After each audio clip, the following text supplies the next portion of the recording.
اللہ اللہ اللہ اللہ۔ تمام تعریفیں اللہ تعالیٰ جل جلالہ کے لیے، درود و سلام نبی اکرم نور مجسم شفیع معظم احمد مجتبیٰ جناب حضرت محمد مصطفیٰ اعلیٰ تحیت و ثنا کی ذات والا صفات کے لیے حمد و صلات کے بعد، عزیز دوستو، بزرگوں اور بھائیوں، انسان کبھی کبھی اس طرح کرتا ہے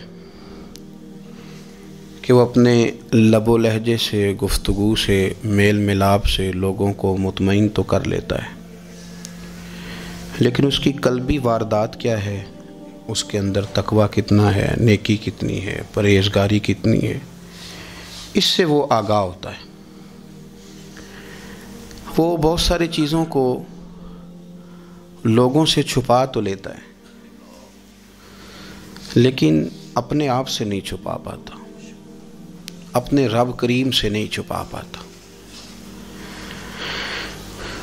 پھر یہ ہوتا ہے کہ وہ جھوٹی تسلیوں سے اور اپنے نفس کی جھوٹی دلیلوں سے اپنے آپ کو راضی کرتے کرتے اس مقام پہ پہنچ جاتا ہے کہ وہ ٹوٹ کے بکھرنے کے قریب آ جاتا ہے۔ اسلام ایمان کی، عقیدے کی، روحانیت کی بات کرتا ہے، اور یہ ساری چیزیں انسان کے دل کے ساتھ تعلق رکھتی ہیں۔ دنیا میں بہت سارے لوگ ایسے ہیں جو کسی وجہ سے اپنا دین ظاہر نہیں کر سکے، بتا نہیں سکے، لیکن ان کے اندر ایمان تھا، تو رب کریم قیامت کے دن انہیں ایمانداروں کے ساتھ ہی کھڑا کرے گا، حالانکہ وہ بتا نہیں سکے، سکھا نہیں سکے، اللہ تعالیٰ انہیں ایمانداروں کے ساتھ ہی کھڑا فرمائے گا۔ تو یاد رکھنے کی بات یہ ہے، سمجھنے کی بات یہ ہے کہ اپنی قلبی واردات پر، اپنے دل پر، اپنے باطن کی کیفیات پر نظر رکھی جائے، اور جتنی کمزوریاں اور کوتاہیاں ہیں ان سے اپنے آپ کو بچایا جائے، اور بہت ساری ایسی چیزیں جو نقصان کا باعث ہیں، ہم کہہ کے اپنے آپ کو مطمئن تو کر رہے ہیں لیکن ہمارے دل کو، روح کو نقصان دے رہی ہیں، ان سے بچا جائے۔ قرآن حکیم فرقان حمید نے ارشاد فرمایا، سورہ ملک کے اندر فرمایا، وَأَسِرُّوا قَوْلَكُمْ، تم کوئی بات چھپا کے کرو، أَوْ اجْهَرُوا بِهِ، یا اعلانیہ کرو۔ اگر سمجھنے کے لیے انسان کو کوئی چیز درکار ہو نا، تو میرا خیال ہے کہ یہ آیہ کریمہ کافی ہو جائے اس کے لیے۔ فرمایا وَأَسِرُّوا قَوْلَكُمْ، تم کوئی بات بڑی چھپا کے کرو، أَوْ اجْهَرُوا بِهِ، یا اعلانیہ کرو، یہ سمجھ لو، اس پر غور کر لو کہ إِنَّهُ عَلِيمٌ بِذَاتِ الصُّدُورِ، رب تو دلوں کے حال جاننے والا ہے۔ تم اعلانیہ کرو یا چھپا کے کرو، وہ تو جانتا ہے، علیم بذات الصدور، وہ تو دلوں کے حال جاننے والا ہے۔ تم بے شک اونچا کرو، بے شک آہستہ بولو۔ آیت نازل کب ہوئی؟ شان نزول بھی بڑا انوکھا ہے۔ مشرکین مکہ رسول کریم صلی اللہ علیہ وسلم کے بارے میں معاذ اللہ باتیں کرتے تھے، تو حضور اللہ کے دیے ہوئے علم سے انہیں جان لیا کرتے تھے۔ ایک دن وہ باتیں کر رہے تھے، تو باتیں کرتے کرتے نا مشرکین مکہ نے عجیب بات کر دی، نادان تھے نا، جانتے نہیں تھے، عجیب بات کر دی، کہنے لگے آہستہ بولو، کہیں محمد صلی اللہ علیہ وسلم کا رب سن نہ لے، آہستہ بولو، اونچی بات نہ کرو، کہیں مصطفیٰ کریم علیہ السلام کا خدا سن نہ لے۔ تو اللہ نے آیت نازل کر دی، فرمایا نادانو وَأَسِرُّوا قَوْلَكُمْ أَوْ اجْهَرُوا بِهِ، آہستہ بولو یا اونچا بولو۔ اور شارحین نے، مفسرین نے لکھا ہے نہ بھی بولو، آہستہ بولو یا اونچا بولو، یا بے شک تم کوئی بات زبان سے ادا نہ بھی کرو، إِنَّهُ عَلِيمٌ بِذَاتِ الصُّدُورِ، رب تو تمہارے دلوں کے حال جاننے والا ہے، اسے تو پتہ ہے تم نے سینے میں کیا چھپایا ہے، حسد چھپایا ہے کہ رشک چھپایا ہے، عداوت چھپائی ہے کہ محبت چھپائی ہے، اسے تو پتہ ہے، اسے خبر ہے، اس لیے کہ وہ نظر ہی تمہارے دل پہ رکھتا ہے، اسے پتہ ہے تمہارے اندر کیا ہے۔ ہم لوگوں نے نا اپنی سارے معاملات دنیا داروں سے، لوگوں سے، یاروں سے، دوستوں سے وابستہ کر لیے، ہمیں تعریف بھی بندوں سے چاہیے، ہمیں اچھے ہونے کا جو ڈگری ہے وہ بھی بندوں سے چاہیے. ہم بندے بڑے نیک ہیں یہ بھی لوگ کہیں تو پھر ہم مطمئن ہیں. ہم صحیح راستے پہ چل رہے ہیں یہ سند بھی بندوں سے چاہیے. ہر بات پر اعتماد خلق، ہر وقت لوگوں پر ہی دھیان، لوگوں پر ہی توجہ، لوگوں کے معاملات ہی ڈسکس کرنا. بھئی یہ تو تیرے ذمہ ہی نہیں. تجھے تو کہا گیا ہے کہ وَمَن يَتَوَكَّلْ عَلَى اللَّهِ، تو اپنے رب کی ذات پر بھروسہ کر، فَهُوَ حَسْبُ، وہ تیرے لیے دنیا میں بھی کافی ہو جائے گا، آخرت میں بھی کافی ہو جائے گا. وہ تیرے لیے کافی ہے تیرا رب رسول. تو اللہ رسول کی جانب توجہ کر. ہماری ساری معاملات بندوں کے ساتھ مطلب فلانے کو کیا مل رہا ہے، فلانا کدھر جا رہا ہے، فلانے کے پیسوں پہ میرا کتنا حق ہے، فلانا آگے نکل گیا، فلاں پیچھے رہ گیا، فلاں نے محبت سے نہیں دیکھا، فلاں نے یہ کر دیا. ساتھ چھوڑیں، یہ تو ہر وقت تو ذکر آپ کو اللہ کا کرنا تھا. یا ایھا الذین آمنوا اذکروا اللہ ذکرا کثیرا وسبحوہ بکرۃ واسیلا. یہ جو آپ ہر وقت بندے کر رہے ہیں یہ تو آپ کو حکم ہی نہیں ہے. آپ نے تو ہر وقت اللہ اللہ کرنی تھی. تو جو کام کرنے کا تھا وہ چھوڑ دیا، جو نہیں کرنا چاہیے تھا اس پہ بحث شروع کر دی. پھر دل کے اندر مد و جزر خراب ہوتے ہیں، قلبی واردات بگڑ جاتی ہے، حسد پیدا ہوتا ہے، انسان کو لالچ پیدا ہوتا ہے، انسان حریص ہو جاتا ہے، انسان لوگوں سے عداوتیں پال لیتا ہے. کبھی ایسا کام نہ کرے. شہد بڑا میٹھا ہوتا ہے. عرب کے اندر ایک درخت پایا جاتا تھا، ایلوا اس کو کہتے تھے.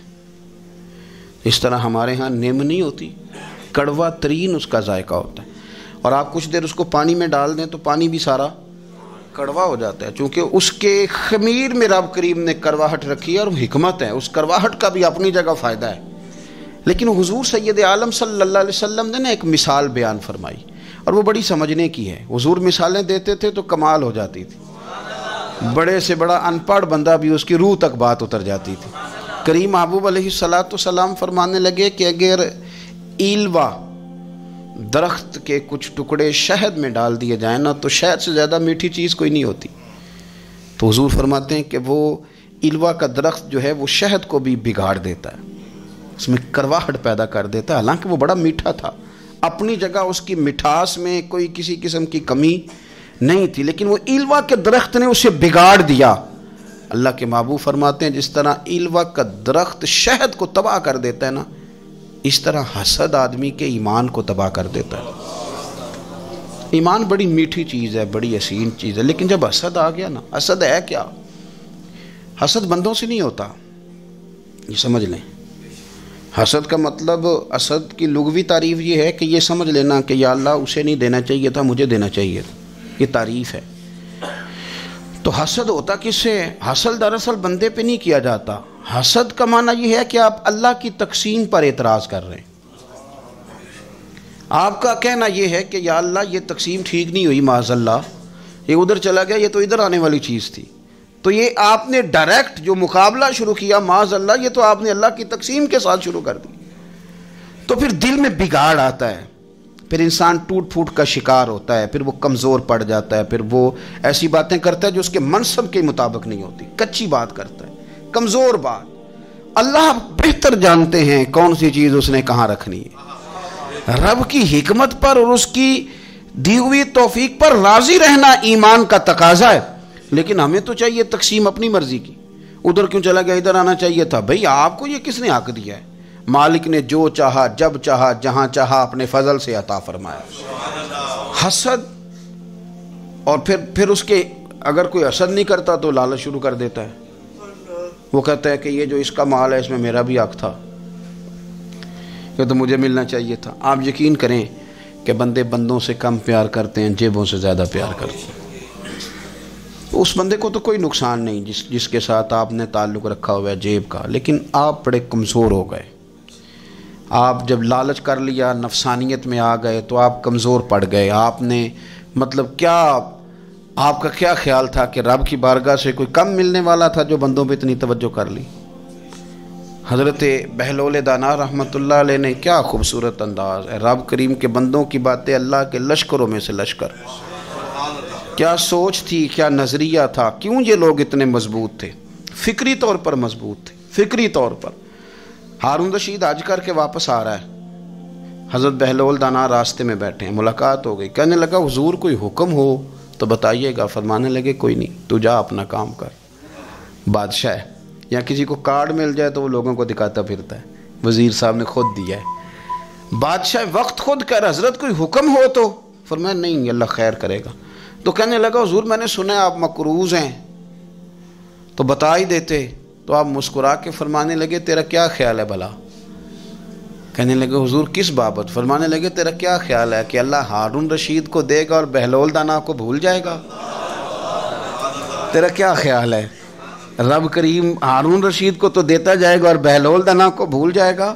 بادشاہ کہتا ہے کہ میں چکرا ہی گیا کہ بھلا اس سوال کا کیا جواب ہے؟ تو میں نے کہا حضور رب تو بھولنے سے پاک ہے، وہ تو کسی کو نہیں بھولتا، اسے نہ اونگ آتی ہے نہ نیند آتی ہے۔ تو فرمانے لگے جا پھر اپنا کام کر، جب مناسب سمجھے گا تو بہلول کو بھی قرضے سے نجات عطا کاری دے گا۔ تو جا اپنی ڈیوٹی کر، وہ جب چاہے گا نا تو میرے قرضے دور۔ تو کیا سمجھتا ہے کہ تجھے یاد رکھے گا مجھے بھول جائے گا؟ یہ کیسے ہو سکتا ہے؟ او یار ادھر دیکھ میری بات سن۔ او بھائی وہ تیرا میرا رب ہے، یہ ہو سکتا ہے کہ امیروں کو دے دے اور تیرے جیسے میرے جیسے غریبوں کو وہ بھول جائے؟ یہ ہو سکتا ہے؟ تو کیوں لوگوں کی جیبوں پہ توجہ، لوگوں کی جیبوں پہ نظریں، فلانے کے پاس آ گیا تو میں رہ گیا، مطلب کس لیے؟ ہمارا رب کسی کو بھولتا نہیں ہے، کسی شخص کو وہ میرا مالک اپنے فضل سے نظر انداز نہیں کرتا، وہ سب کو نوازتا ہے، لیکن اس کی حکمت کے تقاضوں کا انتظار کرنا مسلمان کی شان ہے۔ کبھی کسی حسد میں کبھی کرنا ہو تو رشک کریں، مزہ آئے گا۔ اور یہ رشک کرنے کا نا، رشک کا معنی کیا ہے؟ حسد کا معنی یا اللہ اسے نہیں دینا چاہیے تھا، مجھے دینا چاہیے تھا، اور رشک کا معنی یا اللہ تو نے دیا ہے، کیا بات ہے، اسے دیا تو کیا بات، اگر تو نے دیا تو مالک جچا بھی ہے، اگر تو نے دیا ہے تو نظر بھی آیا ہے، اگر تو نے دیا ہے تو پھر کیا بات ہے، کمال ہو گئی، وہ نظر آ رہا ہے۔ اور یا اللہ اسے دیا ہے تو میں بھی تیرا بندہ ہوں، اسے بھی اور دے اور مجھے بھی عطا فرما۔ یہ رشک ہے۔ رشک کا نا حضور نے حکم دیا ہے، نبی پاک نے رشک کا۔ ہمارا یہ مسئلہ ہے کہ ہم نا جو کرنے والا کام ہے وہ نہیں کرتے، رشک کریں۔ بخاری مسلم میں حدیث ہے، نبی پاک صلی اللہ علیہ وسلم نے فرمایا 2 بندوں پر رشک کرو۔ کہو کیا بات؟ رشک کرو 2 بندوں۔ یا رسول اللہ کون کون سے؟ فرمایا ایک وہ مالدار جسے اللہ دولت دے اور وہ صبح بھی رب کے رستے میں خیرات کرے اور شام بھی رب کے رستے میں خیرات کرے، یہ قابل رشک ہے۔ کہو تیری کیا بات ہے بھائی، کیا تجھے اللہ نے نوازا ہے، اور اس پر رشک کرو کو یا اللہ اسے اور دے تاکہ یہ تیرے بندوں پہ اور اثار کرے اور تیرے بندوں پہ سخاوت کرے، اور اللہ اس کے فعل تصدق ہمیں بھی عطا فرما۔ اور حضور فرماتے ہیں ایک مالدار پر جو صبح و شام سخاوت کرے، اور ایک اس عالم پر جسے اللہ قرآن کا علم دے، وہ صبح بھی لوگوں کو قرآن مجید کے ترجمے، تفسیریں، قرآن کے درس سکھائے، اور شام بھی لوگوں کو قرآن مجید کے درس عطا فرمائے۔ اس پر رشک کرو، کہو کیا بات ہے یار تیری، تجھے اللہ نے کتنا نوازا۔ قابل رشک لوگوں پر رشک کرو، ان کی تعریف کرو، ان کے لیے اچھے کلمات ادا کرو۔ معاشرے میں حسد پرموٹ ہوا ہے، اگر کبھی رشک پرموٹ ہوتا نا تو عزتیں بڑھ جاتی، محبتیں بڑھ جاتی، خلوص میں اضافہ ہوتا، لوگ ایک دوسرے کے قریب آتے۔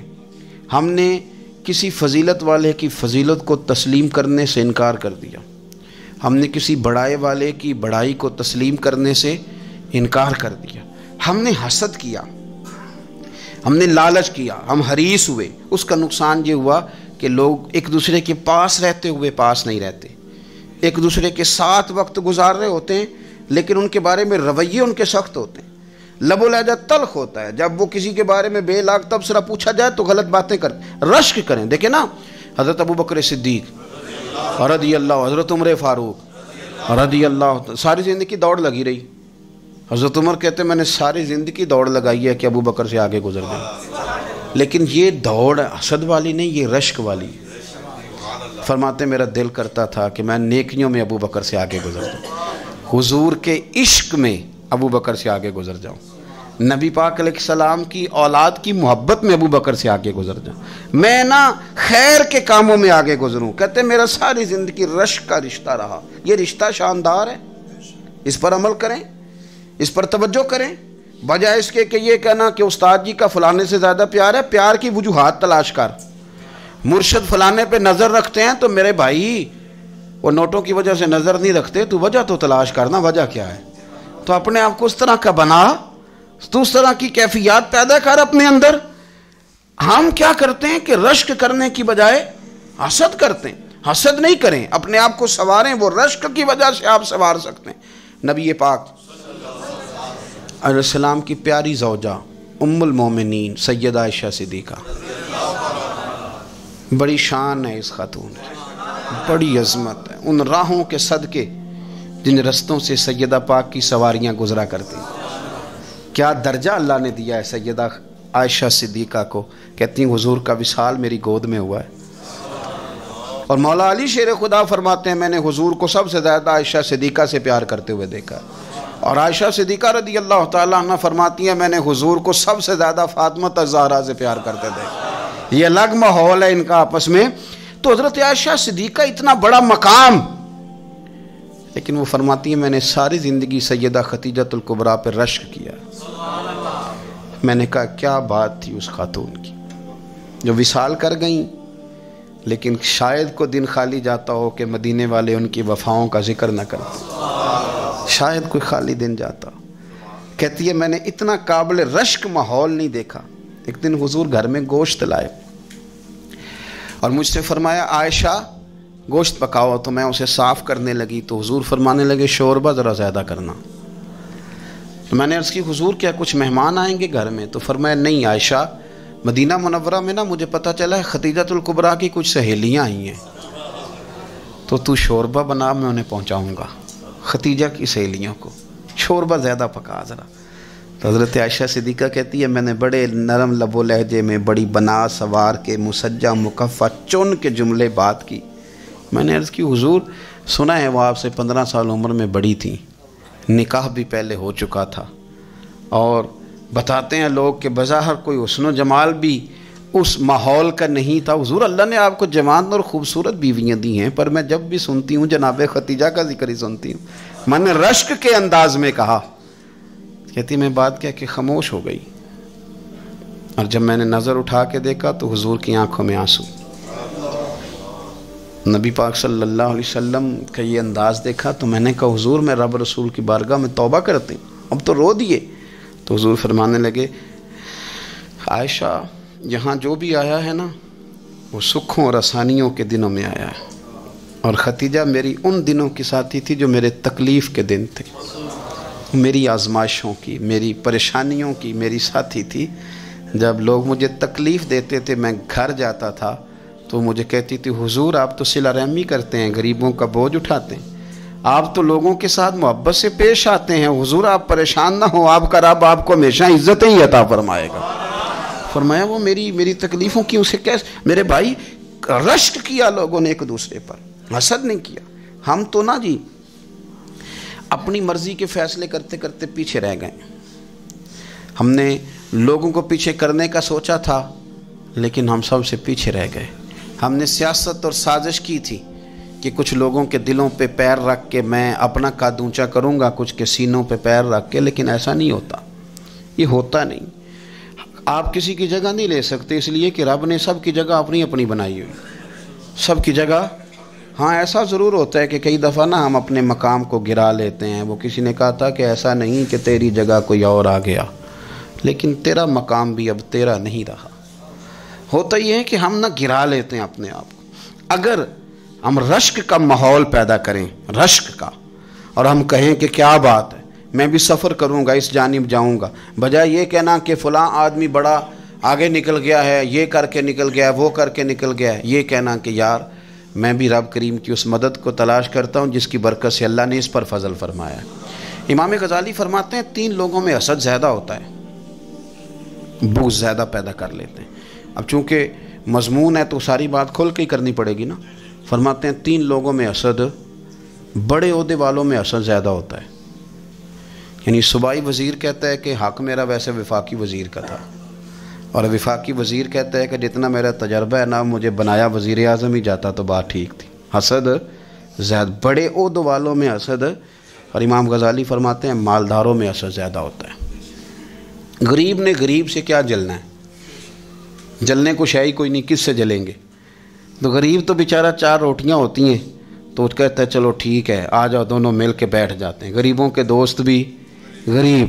امیر حسد کرتے ہیں، وہ سودے پہ سودا کرتے ہیں، وہ ایک دوسرے کی کمزوریاں بیان کرتے ہیں۔ میں نے گاہکوں کو نفع لیتے دیکھا ہے، فلانے سے مال لیتے تھے جی، اس نے بڑا تنگ کیا تو کہتا ہے اسی طرح کا تو مجھ سے خریدا کر۔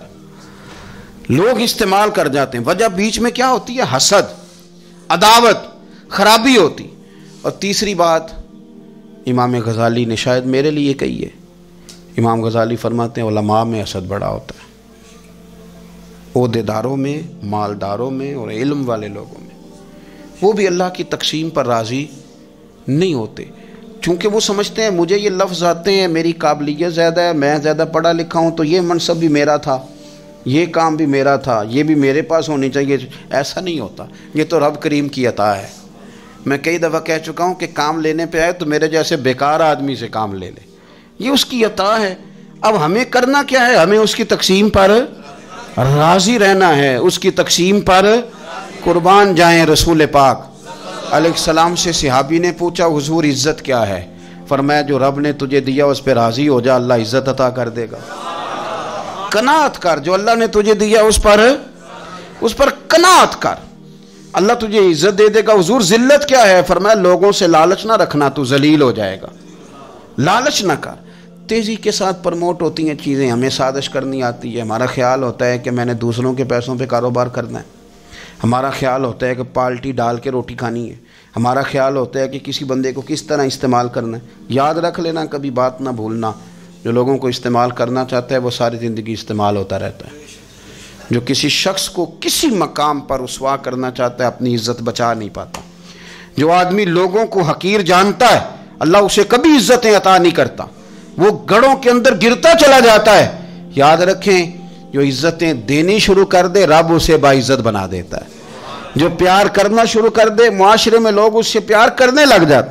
جو کسی دیکھیں اگر ہم وہاں سے مانگے جہاں سے سب کو ملتا ہے تو پھر بندوں پر اتنی نظر رکھنے کی ضرورت باقی رہتی نہیں ہے۔ ادھر دیکھیں رشک کریں گے تو لالچ سے بھی بچیں گے، حسد سے بھی بچیں گے۔ بخاری مسلم میں حدیث ہے، حضرت ابو ہریرہ رضی اللہ تعالیٰ عنہ کہتے ہیں ہم حضور کی بارگاہ میں حاضر تھے تو کچھ غریب لوگ حاضر ہوئے، غربا۔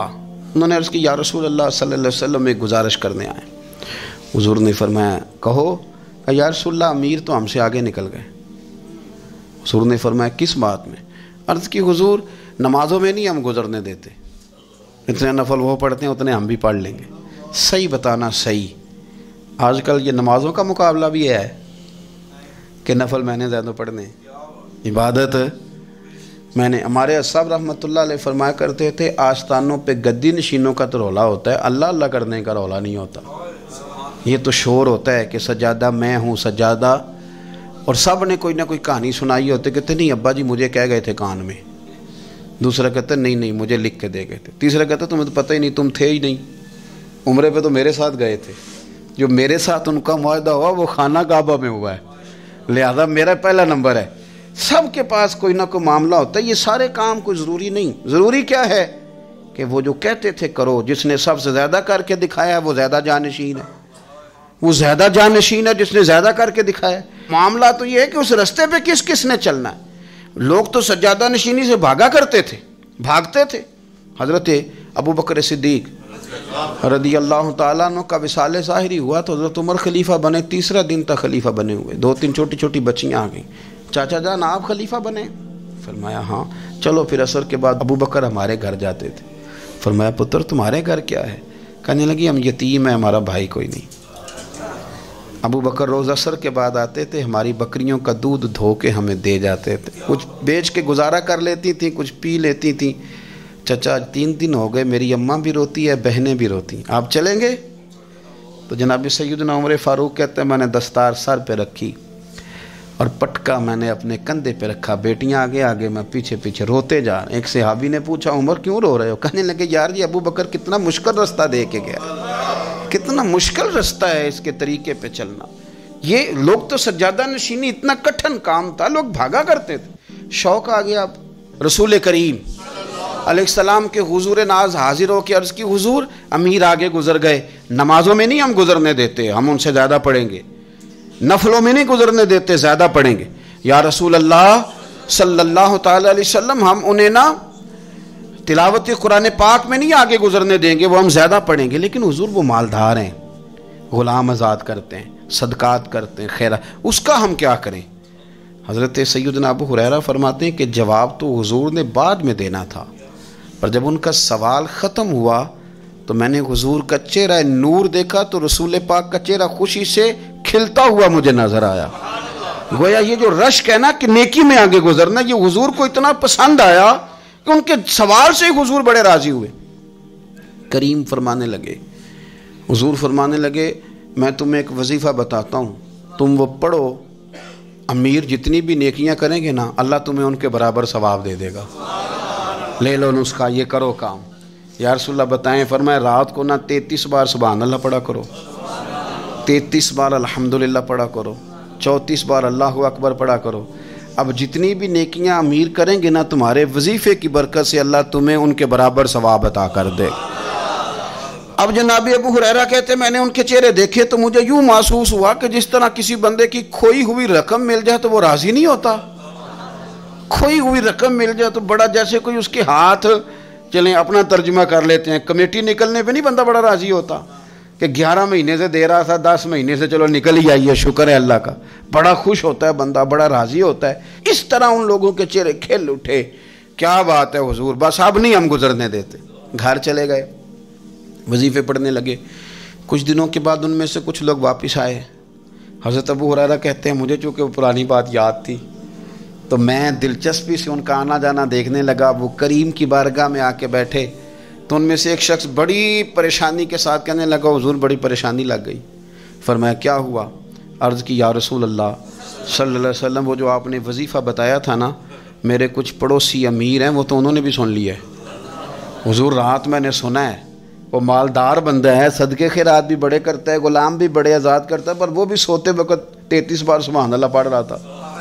وہ تو اس نے بھی سن لیا حضور، وہ بات یہاں سے نکلی ہے، جانے کہاں کہاں پہنچ گیا تو وہ بھی پڑھ رہا تھا. حضور اب کیا بنے گا؟ تو کہتے ہیں اس کے سوال پر بھی میرے حضور بڑے ہی مسکرائے. باقاعدہ دہک ہو گیا حضور کے، دہک ہو گیا. سرکار کھول کے نہیں مسکراتے تھے، لیکن آج حضور اتنا مسکرائے کہ میں نے حضور کے مقدس دانتوں کی زیارت کر لی. دہک ہو گیا باقاعدہ حضور کا. حضور فرمانے لگے انہوں نے بھی سن لیا حضور، اور سن کے پڑھنا بھی شروع کر. اب بات کو سمجھیں کہ کسی امیر نے یہ نہیں کہا کہ یہ تو غریب کے لیے وظیفہ تھا. میں کہتا ہوں اللہ اللہ کا مزاج ہی نہیں. مزاج یہ کہ سیاست کیسے کرنی ہے، چکر کیسے چلانا ہے، کوئی کہانی کیسے سنانی ہے. ادھر ان کو ملا، حالانکہ بات تو غریبوں سے ہو رہی تھی. حضور وہ تو انہوں نے بھی پڑھنا شروع کر دیا. اب ہم کیا کریں؟ تو رسول کریم نے فرمایا وہ بھی پڑھ رہے ہیں، حضور پڑھ رہے ہیں تو فرمایا ذالک فضل اللہ یؤتیہ من یشاء. بھائی پھر یہ تو اللہ کا فضل ہے نا، وہ جسے چاہے عطا کرے. اب یہ حضور نے کہہ دیا تو حضرت ابو ہریرہ کہتے ہیں میں نے پلٹ کر ان لوگوں کے چہرے دیکھے، قربان جائیں میں نے پھر ان کے چہروں پر اطمینان دیکھا، میں نے سکون دیکھا. اس لیے کہ وہ سمجھ گئے جب رب فضل کرے تو پھر فضل کے معاملے میں اللہ کے بندے بحث نہیں کیے کرتے. وہ مطمئن ہو کے گئے، کہنے لگے حضور پھر ٹھیک ہے، اگر مالک اس طرح تقسیم کر رہا ہے تو پھر ہم راضی ہیں اپنے رب کریم کی رضا پہ. اپنی زندگی جب آپ بڑی محبت سے قرب و جوار سے تشریف لاتے ہیں، میں قرآن و سنت کے بہت سارے عنوانات دیکھ کے آپ کی خدمت میں ایک بات عرض کروں. اپنی ساری توجہ اپنے رب رسول کی جانب مائل کریں. جتنا آپ دائیں بائیں دیکھیں گے نا اتنا گاڑی کے ٹکرانے کا خطرہ بڑھ جائے گا. وسوسے زیادہ آئیں گے، الجھ جائیں گے. اتنا زیادہ دائیں بائیں نہ دیکھیں یہ کیا کر رہا ہے، فلانا کیا کر رہا ہے، فلانے کا یہ معاملہ کس طرح کا تھا. نہ آپ توجہ اللہ کی جانب رکھیں. دیکھیں میرا اور میرے رب کا معاملہ ٹھیک چل رہا ہے، اللہ رسول کے ساتھ میرے معاملات ٹھیک ہیں. یہاں تو آپ کسی کی اصلاح کریں گے، دعوت دیں گے یا دعا کریں گے. تنقید کی تو ویسے دین میں اجازت نہیں ہے. آپ نے یہاں کسی کی اصلاح کرنی اور وہ درد کے ساتھ کرنی، اور یہاں کسی کے لیے دعا کرنی ہے کہ یا اللہ اس بندے پہ رحم فرما، اسے بدل دے۔ تنقید کی اور طنز کی تو اجازت، اپنا معاملہ رب کریم کے ساتھ، ہماری سوچیں کس طرح کی ہیں، ہمارے اندر ماحول کس طرح کا ہے، وہ چونکہ دلوں کے حال جانتا ہے۔ اور نبی پاک صلی اللہ علیہ وسلم نے فرمایا نہ تمہاری جیبیں دیکھتا ہے نہ تمہارے چہرے دیکھتا ہے، وہ تو جب دیکھتا ہے تمہارا دل دیکھتا ہے۔ اس کی کیفیت کیا ہے؟ حضرت انس بن مالک رضی اللہ تعالیٰ عنہ فرماتے ہیں، اس حدیث کو یاد رکھیے گا، حافظ منذری نے ترغیب و ترہیب میں لکھی ہے، فرماتے ہیں کہ حضرت انس بن مالک رضی اللہ تعالیٰ عنہ فرمانے لگے کہ ایک حضور کے ایک غلام، ایک صحابی بیمار تھے، تو حضور نے فرمایا انس چلو تیمارداری کرتے ہیں۔ کہتے ہیں حضور کے ساتھ گئے، نبی پاک صلی اللہ علیہ وسلم پہنچے، جب ہم نے اس شخص کو دیکھا تو حضرت انس کہتے ہیں ہم پریشان ہو گئے، چونکہ ہم نے اسے بڑا صحت مند دیکھا تھا، وہ کمزور ہو گیا، وجود پر بہت سارا گوشت دیکھا تھا، اب ہم دیکھ رہے ہیں کہ وہ ہڈیاں ہی ہڈیاں رہ گئی ہیں، چہرہ بڑا بارونق تھا، اب کمزوری ہو گئی۔ رسول کریم تشریف لے گئے اور حضور اس کی چارپائی کے سرہانے بیٹھے، اور جب حضور نے اپنا دست مبارک اس کے بالوں میں رکھا اور نبی پاک نے دست شفقت پھیرا تو کہتے ہیں اس شخص نے آنکھیں کھولی اور حضور کا چہرہ دیکھا تو اس کی خوشی کی کوئی انتہا نہ رہی، بڑا راضی ہوا، بڑا راضی، اور حضور نے اس کے لیے دعا کی، اس دعا پر بھی اسے بڑا اطمینان قلب بھی نصیب ہوا۔ کہتے ہیں حضور اکثر تیمارداری فرماتے تھے، پر آج نہ حضور نے ایک نرالی، انوکھی اور انفرادی بات ارشاد فرمائی۔ حضور نے فرمایا تو بڑا صحت مند تھا، کمزور ہو گیا، بڑا طاقتور تھا تو ضعیف ہو گیا، ایک سوال کا جواب تو دے۔ یا رسول اللہ فرمائیے، تو حضور فرمانے لگے اس حالت میں جب تو شدید بیمار اور تکلیف میں، یہ بتا کہ اس وقت تیرا اپنے رب کے بارے میں گمان کیا ہے؟ حضرت انس کہتے ہیں پہلے حضور بیماروں سے یہ سوال نہیں پوچھتے تھے، آج پوچھا، کیونکہ صحت میں لوگوں کی زبان پہ شکر ہوتا ہے اور بیماری میں شکوے ہوتے ہیں، معاذ اللہ۔ اس وقت اللہ کے بارے میں یہ سوچ حضور نے ہمیں دی ہے، تم نے ہر وقت یہ ذہن بنانا ہے کہ یہاں رب کریم کے بارے میں کیا تصورات پل رہے ہیں، آوازیں کیا اٹھ رہی ہیں، اس وقت تیرا اللہ کے بارے میں گمان کیا ہے؟ تو جناب انس بن مالک کہتے ہیں اس نے ہمیں اشارہ کیا کہ مجھے اٹھا کے بٹھاؤ، ہم نے بٹھایا، تو کہتے ہیں پھر اس نے اپنی آنکھیں کھولی اور حضور کے چہرے نور پر نظر کر کے نظر جھکا لی، عرض کرتا یا رسول اللہ میں کمزور ہوں، بیمار ہوں، تکلیف میں ہوں، اٹھ نہیں سکتا، کھا نہیں سکتا، پر حضور ابھی بھی میرے دل سے آواز یہی نکلتی ہے کہ میرا رب بڑا ہی کریم ہے، میرا اللہ بڑا ہی مہربان ہے، وہ بڑا ہی معاف کرنے والا ہے، وہ اپنے بندوں سے پیار ہی بڑا کرتا ہے۔ آپ میری بات کو سمجھیں، کیفیت کیا ہے اور الفاظ کیا ہیں؟ حضور وہ مجھ سے بڑی محبت کرتا ہے، بڑے پیار والا ہے۔ یہ لفظ کہتے کہتے آواز بھرا گئی، آنسو نکل آئے، پھر اس نے تکلیف زیادہ محسوس کی تو وہ لیٹ گیا، اور پھر اس نے حضور کے چہرے نور پہ نظر ڈالی، کلمہ پڑھا، روح ہی پرواز کر گئی۔ حضرت انس بن مالک فرماتے ہیں ہم اس کے گھر سے نکلے، اور جب حضور اس کے کمرے سے باہر آئے تو رسول کریم نے پلٹ کر رک کر پھر پیچھے دیکھا اور فرمایا انس اگر کسی جنتی کی زیارت کرنی ہے تو میرے اس غلام کا چہرہ دیکھ لو۔ اس لیے کہ جن لوگوں کے نظریات رب کریم کے بارے میں اس طرح کے ہوں پھر ان کے خاتمے خیر کے ہوتے ہیں، پھر اللہ ان کے لیے جنت کے فیصلے فرماتا ہے۔ اپنے افکار میں، نظریات میں، سوچوں میں کوئی ضروری نہیں ہے کہ ہم لوگوں کو دو لفظ کہہ کے مطمئن کر لیں تو ہم خود ضمیر کے قیدی بن کے زندگی گزار دیں، یہ معاملہ ٹھیک نہیں، یہ صحیح نہیں چلتا۔ آپ اپنی قلبی واردات پر، قلبی خیالات اور تصورات پر کڑی نگرانی رکھیں گے، آپ دیکھیں گے کہ کہاں یہ مجھے خرابی کی طرف لے کر کے جا رہا ہے، کہاں یہ بدگمانیاں پیدا کر رہا ہے، کہاں یہ خرابیاں لا رہا ہے، یہ سختی پیدا کر دے گا، نفرتوں کو، لالچ کو، حسد کو، عداوت کو یہ بڑھا دے گا۔ آپ اپنے معاملات پر اپنے دل کو ہمیشہ حاضر رکھیں، اللہ اپنے محبوب کا صدقہ فضل کرے، وہ مقلب القلوب ہے تو وہ ہمارے دلوں کو اپنی طرف پھیر دے۔ آخر دعوانا ان الحمدللہ رب العالمین۔